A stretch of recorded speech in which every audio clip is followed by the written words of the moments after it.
नमस्कार, आदाब, सत श्री अकाल। मैं मृणाल राइट टू स्पीच में आपका स्वागत है। शुरुआत आपसे।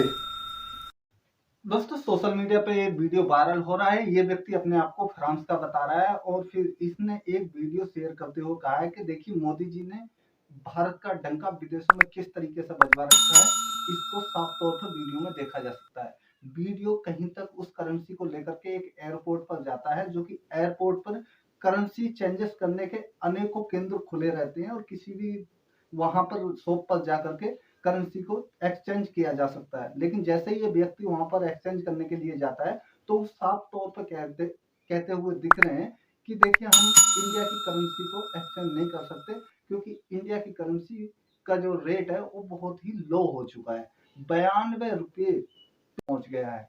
ऐसा इस व्यक्ति द्वारा जो वीडियो जो पेश की गई है, इसमें साफ तौर पर सुना भी जा सकता है और देखा भी जा सकता है। भारत का डंका विदेशों में बजवाया है, जिसको बहुत सारे लोग छाती पीट कर ये कहते हैं कि भारत का डंका विदेशों में बजवा दिया, भारत का डंका विदेशों में बजवा दिया। उसकी हकीकत आपको दिखाता हूँ। मेरे पास कुछ इंडियन करेंसी है, ओके, मेरे पास इंडियन नोट है। अब मैं जाऊंगा इनको एक्सचेंज कराने और आप सुनिएगा कि जवाब क्या मिलता है। Hello, Sir, we don't change Indian rupees, sir. Okay, you don't change Indian rupees, thank you. सुनिए क्या कहा कि हम भारतीय रुपए को कन्वर्ट नहीं करते हैं, और ये एयरपोर्ट की बात है। एयरपोर्ट पे भारतीय रुपए को कन्वर्ट करने से मना कर दिया, ये कहकर कि भारतीय करेंसी बहुत कमजोर हो चुकी है। एक टाइम में भारतीय करेंसी यूरो के मुकाबले 65 रुपए हुआ करती थी, यानी 1 यूरो में 65 रुपए आया करते थे। लेकिन आज वो गिरकर 92 रुपए हो चुकी है। इसी के चलते यहाँ पर बहुत सारी जगहें ऐसी हैं जहाँ पर रुपए को लेने से ही मना कर दिया। अब आप देख लो कैसा डंका विदेशों में मोदी जी ने बजवा दिया है। आप छाती पीट कर इंडिया में बैठ के जो खुशियां मनाते हो कि विदेशों में डंका बज गया, ये है उस डंके की हकीकत कि आपकी सम्मानित करेंसी को इन्होंने ऐसे मोड़ पर लाकर खड़ा कर दिया है कि जहाँ पर विदेश की जो एजेंसीज हैं वो रुपए को लेने से मना कर देती। दिल्ली के डॉक्टर अंबेडकर इंटरनेशनल सेंटर में बाबा साहब की मूर्ति के सामने ही बना दिया शिवलिंग। दोस्तों, बात उस टाइम की है जब बाबा साहब ने कहीं तक विकल्प के तौर पर बौद्ध धर्म को चुना था। उनके सामने बहुत सारे ऐसे विकल्प थे। चाहते तो वो हिंदू धर्म को चुन सकते थे और इसी में ये पैदा हुए थे, लेकिन इन्होंने इसको नकार दिया। वहीं पर कहीं तक क्रिश्चियन, जो कि ईसाई, उसको भी नकार दिया। मुस्लिम बहु आबादी वाला जो ये धर्म है, पूरी दुनिया में, वर्ल्ड में कहीं तक दूसरे नंबर पे आता है, इसको भी नकार दिया। और उसके बाद में इन्होंने कहीं तक बौद्धिस्ट धर्म को अपना लिया था। उसके बाद में कहीं तक ब्राह्मणवादियों ने विष्णु का 10वां अवतार बता करके बुद्ध को इन्हों की पूजा अर्चना शुरू कर दी। उसके बाद में दिल्ली के इंटरनेशनल डॉक्टर भीमराव साहब अंबेडकर सेंटर है, वहां पर इन्होंने बाबा साहब की मूर्ति के सामने शिवलिंग स्थापित कर दिया। ब्राह्मण जान चुके हैं कि कहीं तक अंबेडकर साहब को साथ न लेकर के कहीं तक राजनीति संभव नहीं है, और फिर कहीं तक जड़ें ढीली पड़ती जा रही हैं हिंदू की। इन्हें मजबूत करने के लिए कहीं तक बाबा साहब को साथ लेना बहुत जरूरी है, और इन्हों पर एकाधिकार कहीं तक अपने ही पक्ष का बताना बहुत जरूरी है। वहीं पर कहीं तक इन्होंने बाबा साहब भीमराव अंबेडकर को हिंदुत्व से जोड़ते हुए दिखाने की कोशिश की है, और कहीं तक इस पर अधिकार जमाने की भी कोशिश की है। ये कहीं तक पूरे उस अंबेडकर वादियों का अपमान है, और पूरे दलित समाज के, जो कि बाबा साहब भीमराव साहब अंबेडकर के बारे में अपनी आस्था रखते हैं, ये उस दिन ही तय हो गया था जब बाबा साहब ने इस धर्म को नकार दिया था। आज ये लोग बाबा साहब के बिना अपनी राजनीति नहीं कर पा रहे हैं, और इसी राजनीति में चमक पैदा करने के लिए ये सम्मानीवादियों द्वारा किया गया है। आखिर क्या करना चाहते हैं ये इसे साफ तौर पर देखा जा सकता है कि इनकी मंशा क्या है। मंशा तो काफी टाइम से जो देखी जा रही है, और एक बार एक घटना जो घटी थी उत्तर प्रदेश में, जिसमें कि बाबा साहब की मूर्ति को भगवा रंग में रंग दिया गया था। लेकिन उसके बाद में जैसे ही वहां पर मौके पर कार्यकर्ता भीम आर्मी से और फिर अनेकों बाबा साहब के नाम पर चल रहे ट्रस्टों से, संगठनों से जैसे ही वहां पर लोग पहुंचे तब इसको कलर को चेंज कराया। अम्बेडकर की मूर्ति से छेड़छाड़ और क्षतिग्रस्त की खबरें राजनीतिक गलियारों में भूचाल ला देती हैं। लेकिन इस बार बदायूं जिले में लगी अम्बेडकर की बीएसपी का आरोप है कि बीजेपी अम्बेडकर की मूर्तियों का भगवाकरण करना चाहती है। तो सूट बूट में दिखने वाले अम्बेडकर की मूर्ति पहले भगवे रंग में नजर आई और अब नीले रंग में दिखेगी। वीडियो जम्मू कश्मीर का है। एक पत्रकार ने जैसे ही राणा साहब के सामने कुछ सवाल पूछे तो राणा साहब कहीं तक मौन नजर आए। बस सवाल ये थे कि बीजेपी के नेता हैं और उन्होंने बस इतना पूछ लिया कि ये जो जम्मू कश्मीर के अंदर प्रॉपर्टी टैक्स लागू हो रहा है, क्या इस स्थिति में जम्मू कश्मीर के लोग इस स्थिति में हैं कि वो टैक्स दे पाए, जो कि प्रॉपर्टी टैक्स है। तो इसमें कहीं तक वो शांत नजर आए और फिर अगला सवाल उन्होंने पूछा कि देखिए ये बताइएगा, आपने 50 प्लस सीटों की बात की है, क्या इस तरीके से 50 प्लस सीटें आपको मिल पाएंगी? इस पर भी बीजेपी के नेता चुप रहे और फिर उन्होंने कहीं तक अपने ड्राइवर को चलने के लिए कहा। वहीं पर उन्होंने पूछे, क्या एलजी साहब आपकी बात नहीं सुन रहे हैं या फिर दिल्ली में बीजेपी की कोई बात नहीं सुनी जाती है क्या? अनेकों सवाल करने के बाद में पत्रकार के सवालों के जवाब न देने के बाद नेताजी सीधे चलते बने।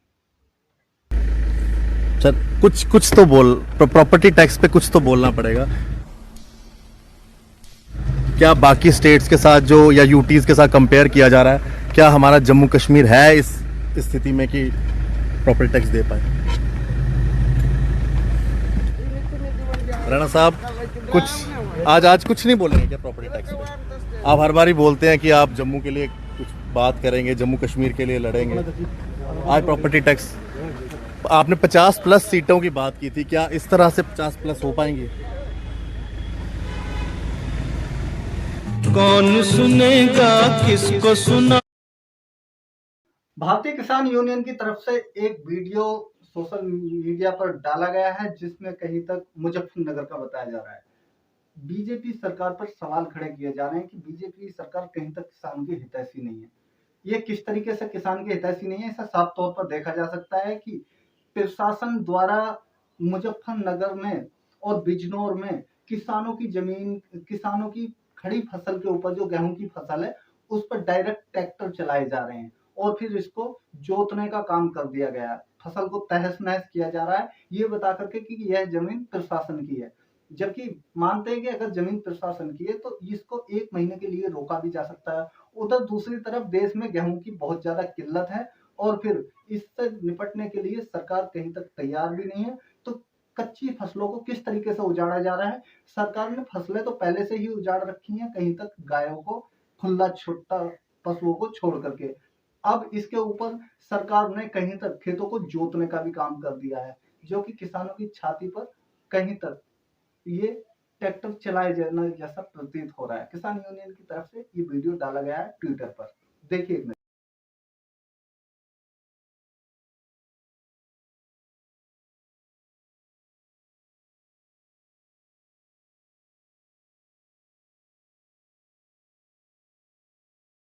घटना पंजाब की है। पंजाब से आए दिन दिल दहला देने वाली घटनाएं वायरल हो रही हैं।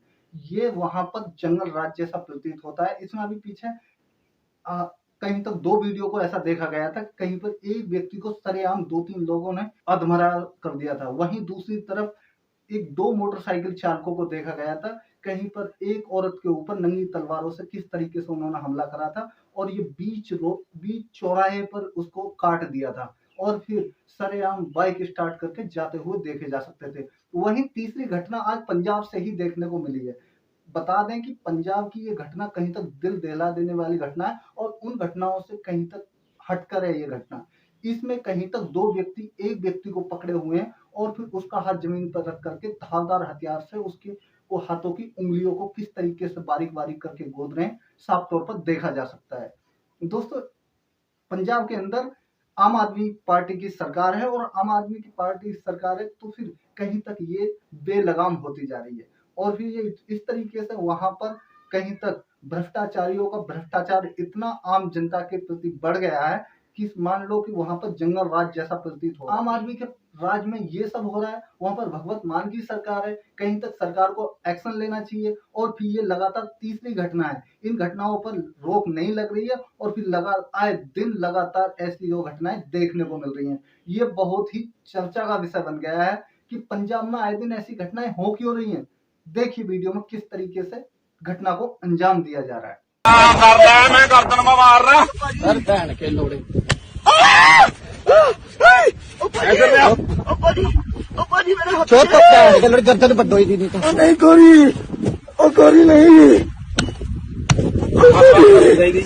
ऊपर खींच ऊपर खींच